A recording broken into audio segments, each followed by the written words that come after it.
Hello, ladies and gentlemen. My name's Lou, And I'm Jimmy. and today we're going to be talking about sort of the issues with Diablo 3, aren't we, Jimmy? Yeah, it's kind of game. I mean, I've played it more than I played Skyrim now. Like, I've played it for over 140 hours, but I still keep finding things I kind of love and I kind of hate about it. So it's kind of an interesting game. Yeah, I personally played a lot of Diablo 2, and was expecting more of the same from Diablo 3, and that's what we got. But I think I've played so many MMOs, I've played so much World of Warcraft and other games since that I don't think Diablo 3 evolved with other games, did it?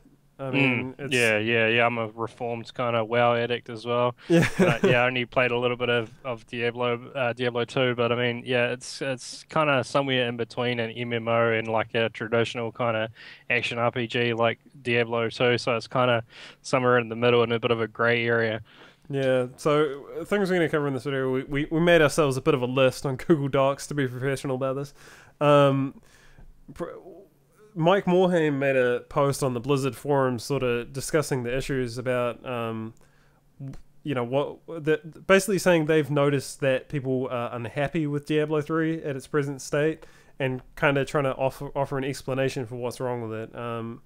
And he sort of reiterated that the shitburger legendaries are going to be not so shit. Yeah.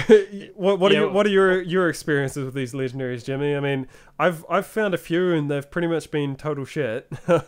Yeah, I think I've found two, and they're both, just total crap, eh? Like, I found last one I got was a two-handed weapon with like less than 600 DPS and like just had magic find on it and random stats. But I mean, I sold it for less than 2K on the auction house, or around 2K, I think. So, I mean, yeah, they definitely need to sort that out because it should be, an awesome feeling when you get a legendary. It should be Yeah. just like an awesome upgrade or an awesome item that you can sell, trade to someone else. Yeah, I don't know if my memories of Diablo 2 are through rose-tinted glasses, but I seem to recall legendaries not being crap in Diablo 2. I seem to remember being like, man, I really want that legendary, and that being the primary drive for trying to find loot. Like, maybe I'll get that really rare legendary with that great roll of stats and it'll be awesome. Whereas with Diablo 3, I mean, you get a legendary and it's really rare, but it's total shit and it's level 42. I mean, I'm kind of at a loss. Yeah, I mean, there might be some good legendaries out there, like, or set items like rings and kind of amulets and stuff like that. But I think, from what I've seen, the weapons and armor, oftentimes, pretty lame, really. Yeah, I mean, keeping with the whole topic of shitty items, I mean, my experiences with the whole end game and trying to farm level 63 items and everything. I mean, admittedly, I haven't played it as much as you, but I'm yet to really find a mind-blowingly good 63 item. I understand that's the game, and that's the roll of the dice. That's what's meant to keep you playing. But it seems like I'll identify a 63 two-hander, and it'll have 250 damage on the top end, and basically be just vendor trash. I mean, it seems like it's a hugely common occurrence, isn't it? Yeah, it's kind of like depressing, eh? Because I mean, the level 63 items are the hardest ones to get. They're the rarest, and you get this level 63 item, and you kind of get really excited. You think it's going to be great, but yeah, just like it seems like one time out of 1,000, it'll be something good. I mean, I've got like basically one decent item.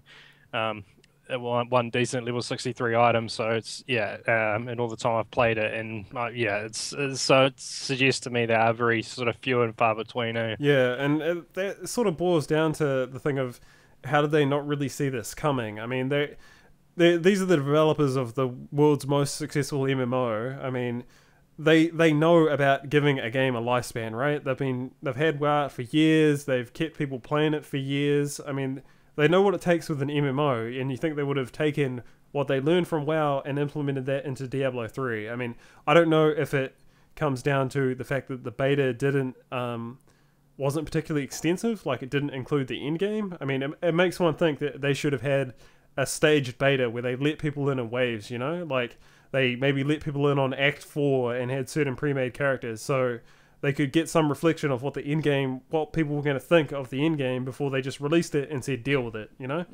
Yeah, could have ironed out some of the problems, but I guess people say, it isn't an MMO, so kind of get over it. But I mean, it's kind of a grey area because Mike Morhaime's going on about making it a social experience, and that's part of their kind of reason for making it online only. So yeah, you have to be online all the time, kind of thing.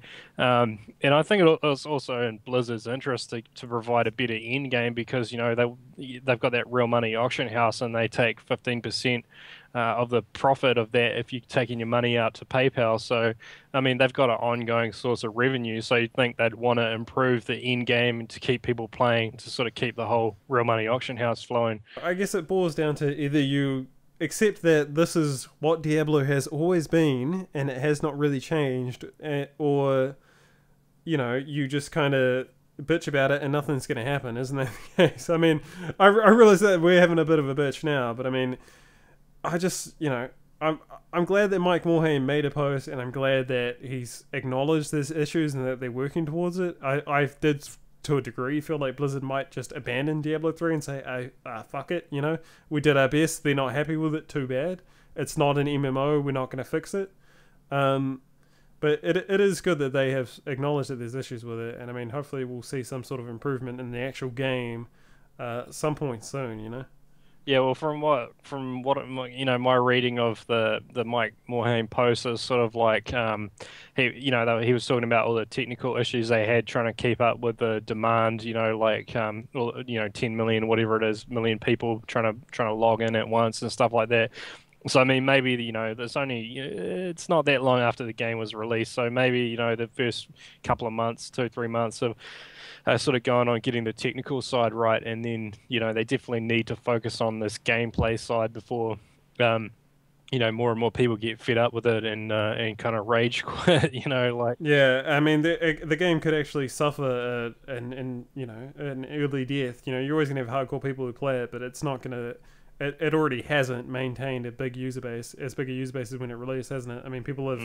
I work with two people who play this game, and they've both said we played through to Inferno, then stopped. I mean, what's the point? Yeah. Yeah. And that's how a lot of people feel. Yeah, yeah. I mean, the fact that it doesn't have PvP, still kind of is another sort of factor there. But I mean, it was good that Mike Morhaime's talking about kind of, adding some new kind of content to the end game to give people an alternative to farming items. I think that's really good. So hopefully, I'd be keen to see what that is. When Blizzard sort of irons that out. Yeah, I agree. All right, well, I think we covered all the things that we wanted to cover in this Diablo 3 rant. Yeah.